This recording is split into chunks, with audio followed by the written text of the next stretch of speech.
We've covered the basic terrain of the representational principle in Van Til's thought by focusing first on what that representational principle means when it comes to the being and persons of the Godhead. And it's absolutely critical to remember that before we even speak of that turn toward creation, Van Til makes the point about the persons of the Godhead that they are mutually exhaustive and mutually representational. They mutually exhaust the undivided essence of God in the relation of subsistence. They mutually exhaust one another in relations of coinherence. And so whether it is person in relation to essence or person in relation to person, there is mutual exhaustion. And then, as a consequence of that, and understood in light of that mutual exhaustion, mutual representation. Each person represents the entire essence of God. Each person represents the others as they have this exhaustively interior personal relation of perichoresis. Now, this means then that in the Trinity, as Van Til says, as we pick up now, in the Trinity there is completely personal relationship without residue. I want to pause and comment on that briefly. What he means by without residue is this, that you have one absolute personality. Remember the entailments of the numerical unity and the divine simplicity of God's essence. One mind, one will, one intelligence, one consciousness, one absolute personality. And as each person subsists distinctly as that one undivided essence, there is no residue of impersonality anywhere. Likewise, as person indwells person, there is the ineffable interiority of that relationship so that it's personal without residue. So whether you're thinking in terms of relations of subsistence or relations of coinherence, Van Til's point is that in the ontological Trinity, there is completely, exhaustively personal relationship without residue. And then he says this, and for that reason, it may be said that man's actions are all personal too. There is where Van Til brings us to consider the creator-creature relation. And I'm going to erase on this side of the board and help you recognize this, that in that relationship between the creator and the creature, it is the exhaustively personal representation, and I won't put it all on the board, but the exhaustively personal representation we've spoken of here, that makes Adam personal in relation to God. That accounts for the personal relationship that is represented by these lines. One line representing the work of creation and image endowment. This other line representing voluntary condescension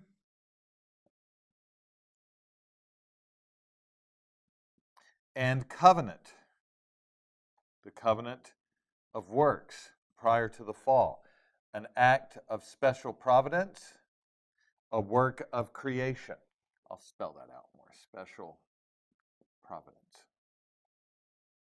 So whether we're thinking in terms of the work of creation or the temporally identical voluntary act of providential condescension, Adam is placed in an environment that is exhaustively revelational of God, exhaustively representational of God, and he is in a personal relationship of fellowship that can be advanced by covenant. So Van Til says this, the representational principle gives content to the analogical relation between the creator and the creature. The representational principle gives concrete content to the analogical relation between the creator and the creature, and is the category to be invoked when we think of the anthropomorphism of the condescension.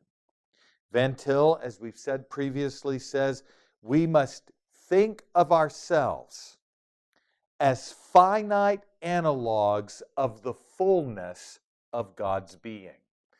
In the past, when we looked at that quotation and listened to what Van Til was saying, God is immutable and impassible, the creature is mutable and passible. But in the representational principle, as it informs this, that immutable and impassible God is exhaustively personal. And the mutable and passible creature, as an image bearer, is in a personal relationship of religious worship by nature and covenantal fellowship by virtue of divine condescension.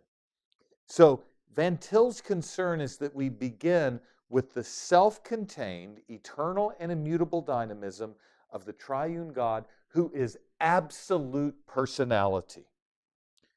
It is not only the fact that God is absolute personality, but that he remains such at every point in the creator-creature relation.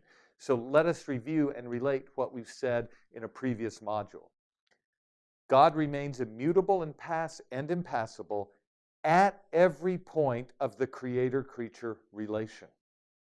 So likewise, God remains absolutely personal at every point of the creator-creature relation.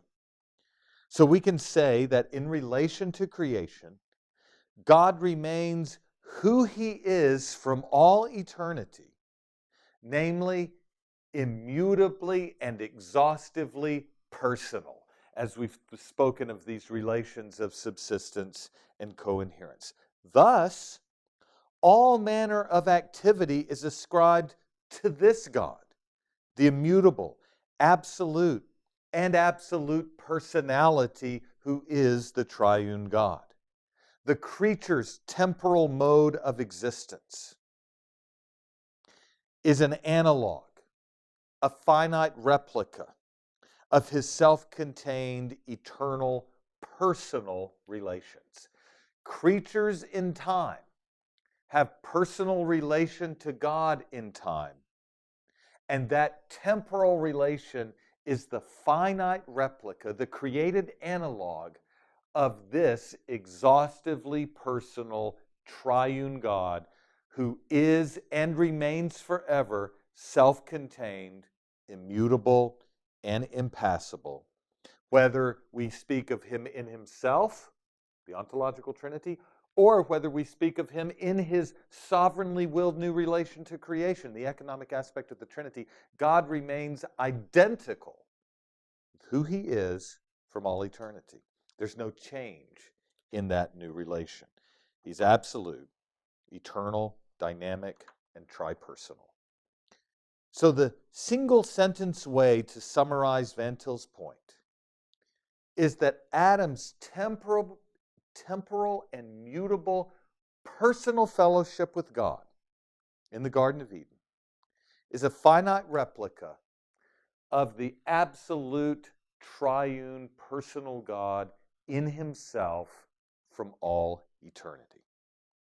It's God's eternal identity as exhaustively, personally representative that grounds Adam as an image bearer and a federal head. Now, what I want us to do is recognize this and develop this, that when we think of the creator-creature relationship, it's going to have what I like to call, and Van Til would say this, an epistemological implication. The epistemological implication.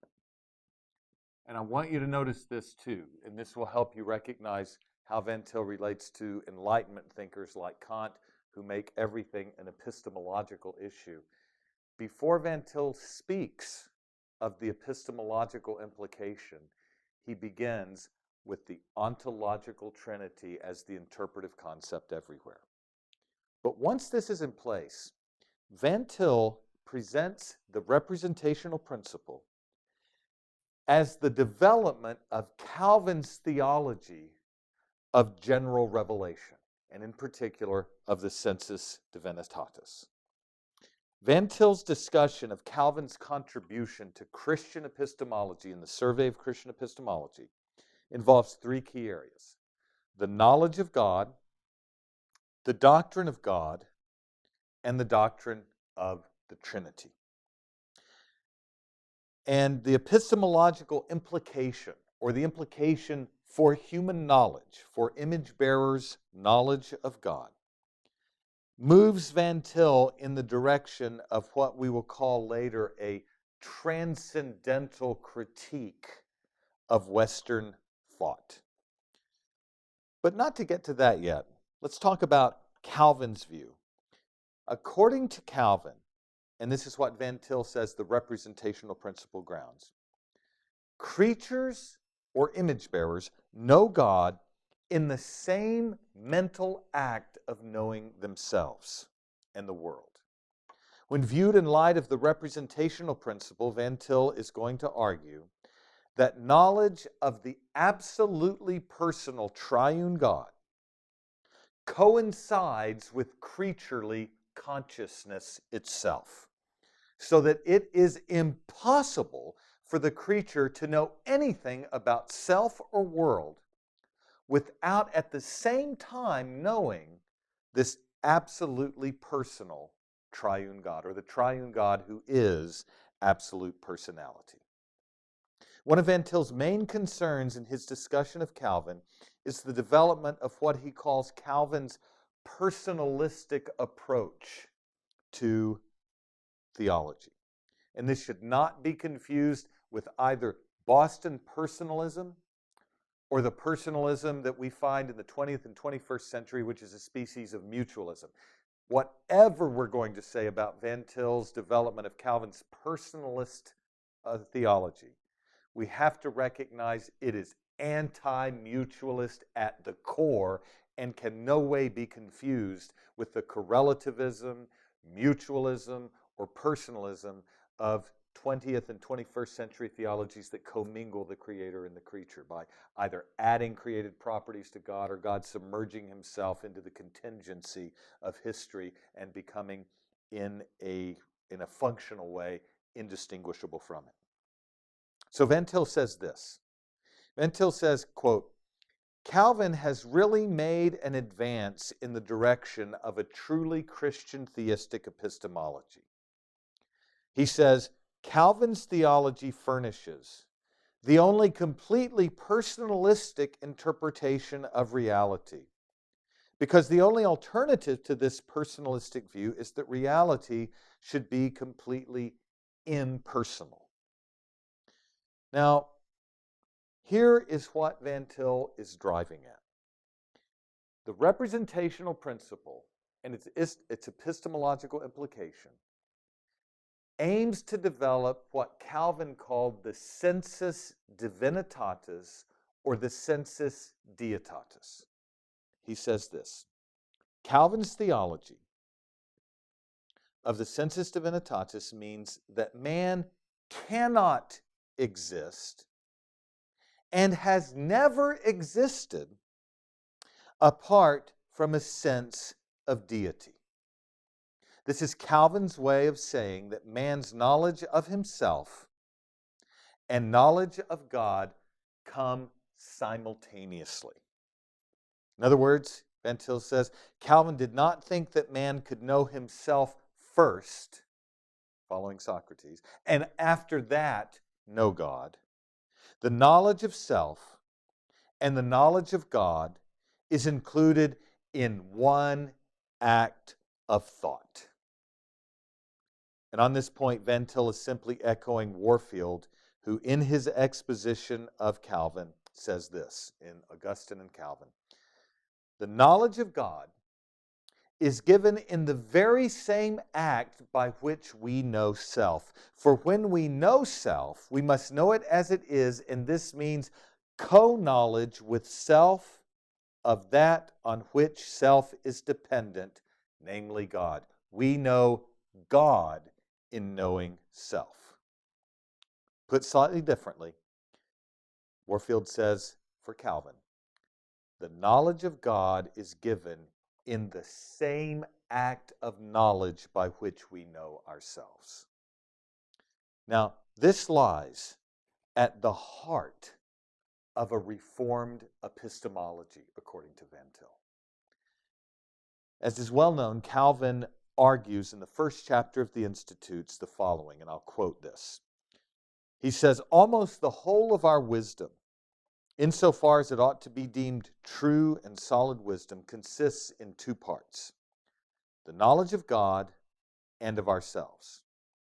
But as these are connected by many ties, it is not easy to determine which of the two precedes and produces the other.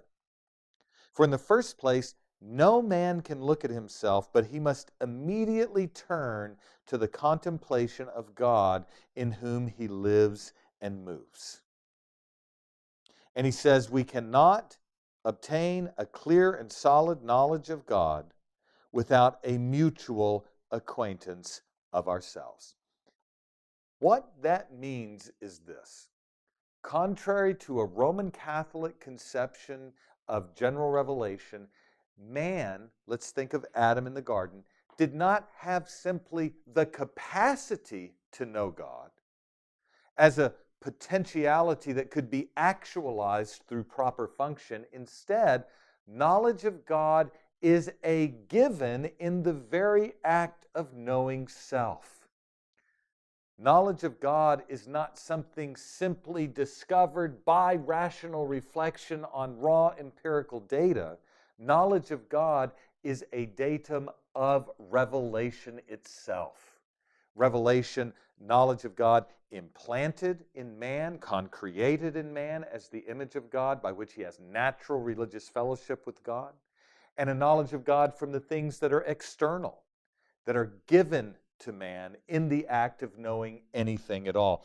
Van Til's point is this: creature consciousness includes within its primal operation the knowledge of God. It's not simply that man has reason and has a will and is an analog to God, a classical Roman Catholic view of the image. It's instead that when Adam was formed from the dust of the earth in Genesis 2:7, when his body was formed from the dust and God breathed the breath of life into him, 2:7, A and B. In that event, as Adam had consciousness for the very first instant as a creature, he was created with a knowledge of God innate and inalienable to the image in which he was created. And by that endowment, by that self-revelation of God, he knew God. He was created in true what? Not only original righteousness and holiness, but knowledge of God. Calvin speaks of this regularly. And Van Til recognizes this and says that if you ask this question, what is the Trinitarian foundation for this sense of deity implanted in man as an image bearer, this knowledge of God given to Adam as an image bearer from the primal operations of his consciousness, so that in knowing himself, he knows God, Van Til said you must look to the representational principle. The co-relation of knowledge between God and man, where in knowing self, man knows God. That is the logic of the Sensus Divinitatis. And so Van Til says that Calvin's thought, this is a quote from the Survey of Christian Epistemology in chapter 9.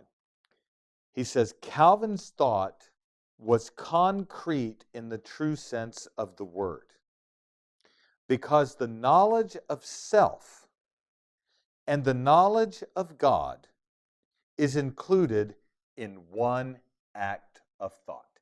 That is not the deliverance of Roman Catholic theology. That is not the deliverance of neo-Orthodox or consistently modernist theology. That is not the produce of Arminian or Pelagian theology. It's not the produce of Lutheran theology. This is the produce of distinctively Calvinistic epistemology.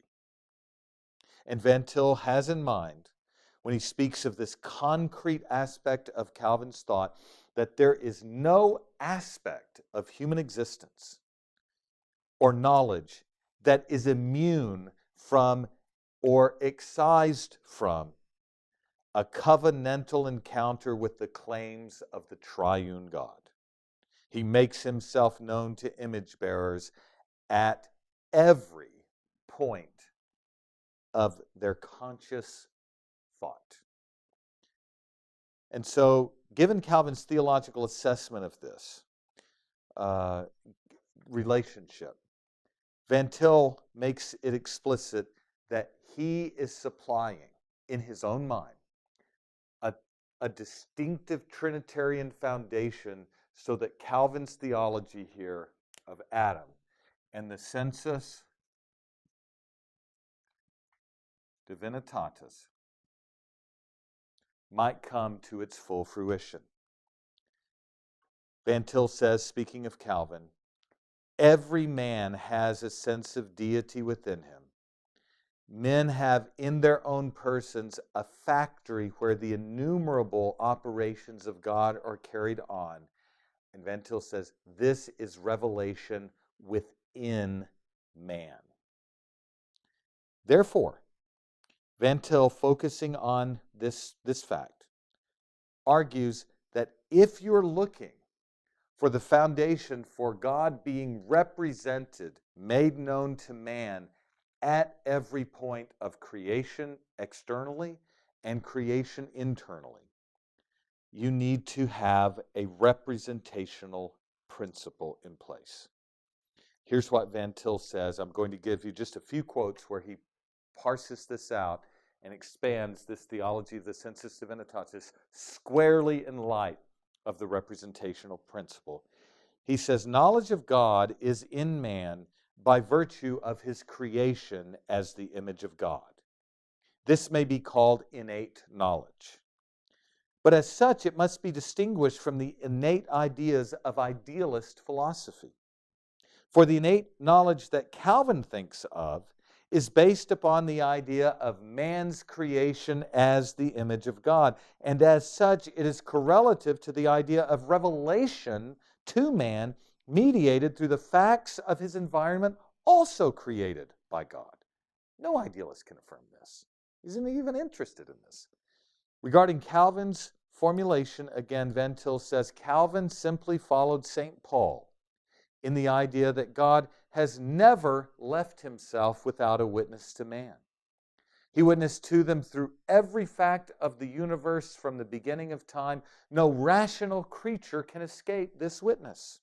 It is the witness of the triune God whose face is before man everywhere and at all time. Man had originally not merely a capacity for receiving the truth, he was in actual possession of the truth. And that which spoke to his senses from without, that which spoke to his intellect from within, was the voice of God. Even when his eyes are closed upon the external world, his internal sense would manifest God to him in his constitution. Van Til amplifying Calvin and putting it in the context of the representational principle. You see, God's general revelation is clear and pervasive and personal, reaching all people in all places at all times.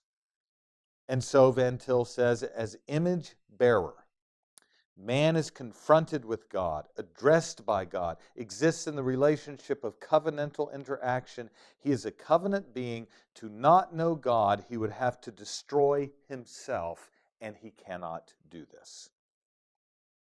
He says even Adam in paradise, For him, God consciousness could not come at the end of a syllogistic process of reasoning. God consciousness was for him the presupposition of the significance of reasoning about anything. To the doctrine of creation, he says, must be added the conception of the covenant. Man's creature consciousness may therefore be more particularly signaled as covenant consciousness. Covenant consciousness envelops creature consciousness, so that even in paradise, Adam knew that as a creature of God, it was natural and proper that he should keep the covenant God had made with him. Natural as an image bearer, proper as a federal head, enveloped in an environment revelational of God. So Van Til reminds us that if we want to hold to the sensus divinitatis, if we want to maintain this exhaustive revelation of God that encounters man as an image bearer at every point in his created environment, not only specifically as the image of God, Genesis 2:7, and the covenant of works speaking to Adam as such, but the sum total of created reality revealing God. If we want to find the foundation for that, the epistemological implication is the implication that comes from this God revealing himself to man and imparting a knowledge in natural and special forms of revelation. So for Van Til, this representational principle is going to ground the Reformed doctrine of the image, the Reformed doctrine of the covenant of works, and the Reformed doctrine of the inalienable sensus divinitatis and the absolutely inescapable, all-pervading self-revelation of God that envelops all creatures at all times, everywhere. This is the produce of the representational principle.